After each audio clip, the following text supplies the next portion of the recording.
with National Cinema Day on Sunday and a hot and at times stormy weekend ahead. Staying in and watching something indoors may be a good way to go.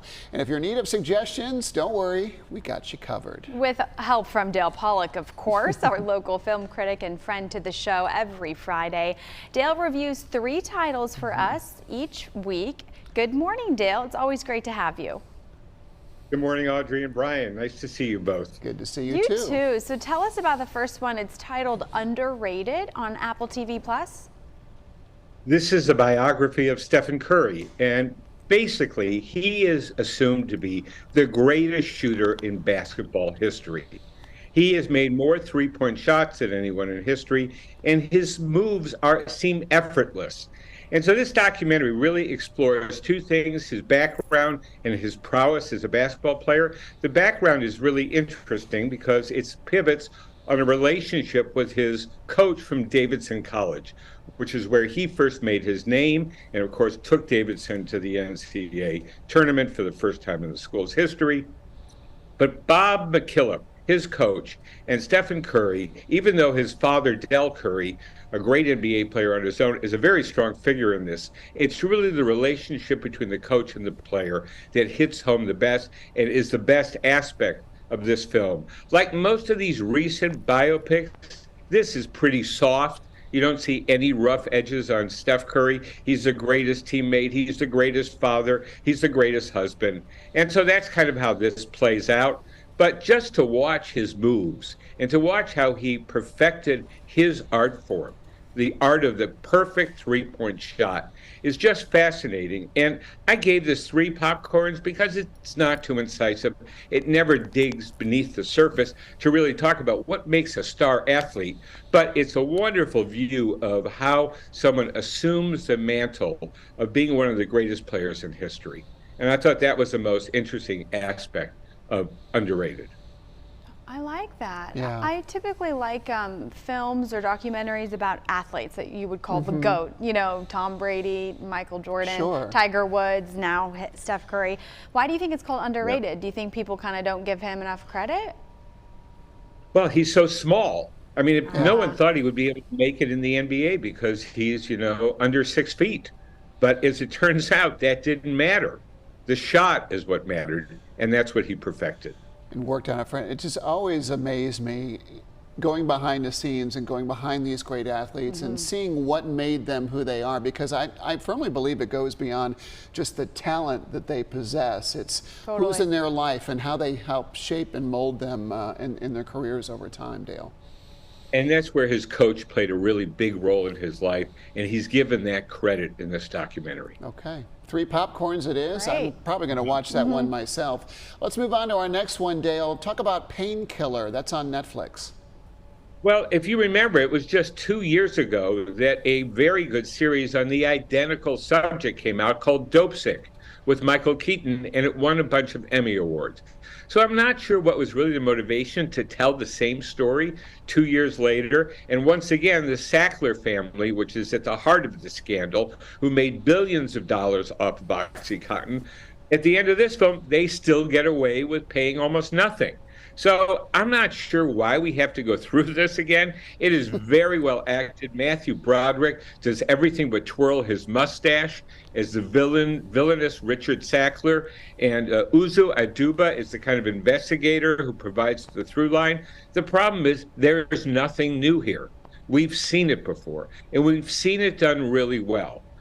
Peter Berg, who directed the series, every episode, is an actor I worked with on 2 films, Midnight Clear and Crooked Hearts. He's very talented. He's a good director, but I really felt he had nothing new to add here to a story we are all already very familiar with, how this extremely wealthy family essentially escaped responsibility for creating the opioid crisis.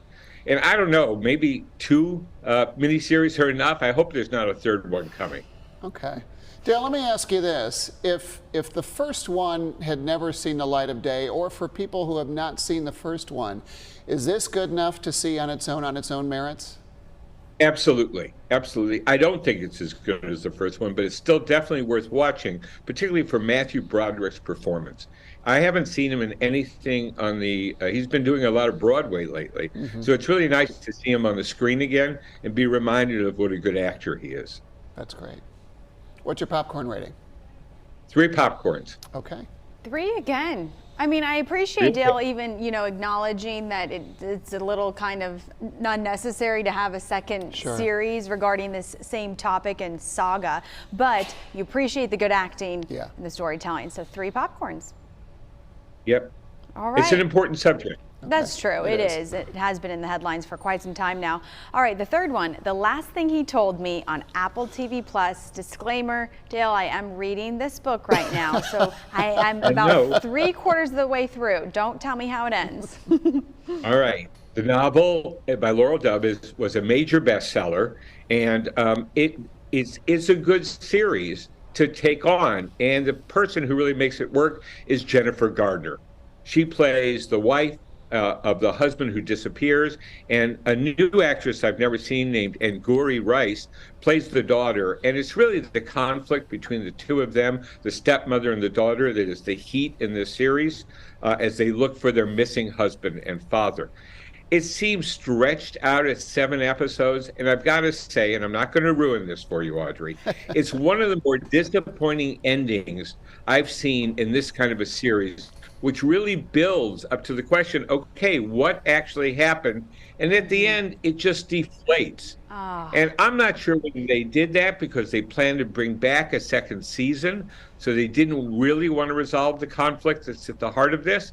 But it just is a letdown by the end, and it's a shame because the acting is really good.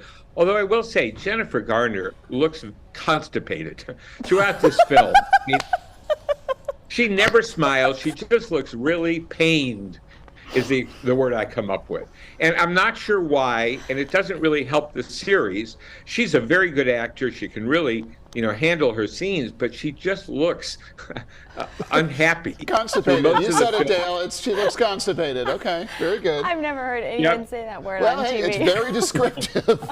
You get a good idea what her face looks like. It's really how I felt watching her performance. Yeah. So, she's a very good actress. The series is worth sampling, but I've got to tell you, if you're looking for a real payoff at the end, you're going to be disappointed. Okay. But how many popcorns are you giving this, Dale? 3 popcorns because for the first 6 episodes, it's really good. Okay. It's the last episode that lets you down. It makes me wonder if they've already decided to extend this into a second season, that they're not writing off the book anymore.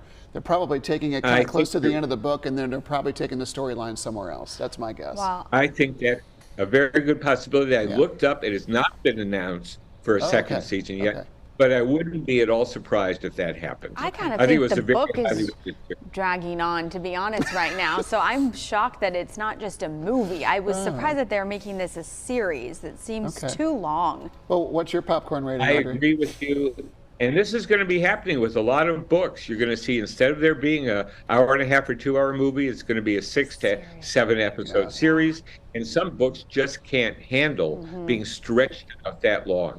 Yeah, okay, well, this was very helpful for me today, Dale. I appreciate you, and I'm sure everyone else does at home. It's always great to see you. Here are those titles one more time: Underrated on Apple TV Plus, Painkiller on Netflix, and The Last Thing He Told Me on Apple TV Plus. To find more movie and show reviews, just visit DaleMPollock.com.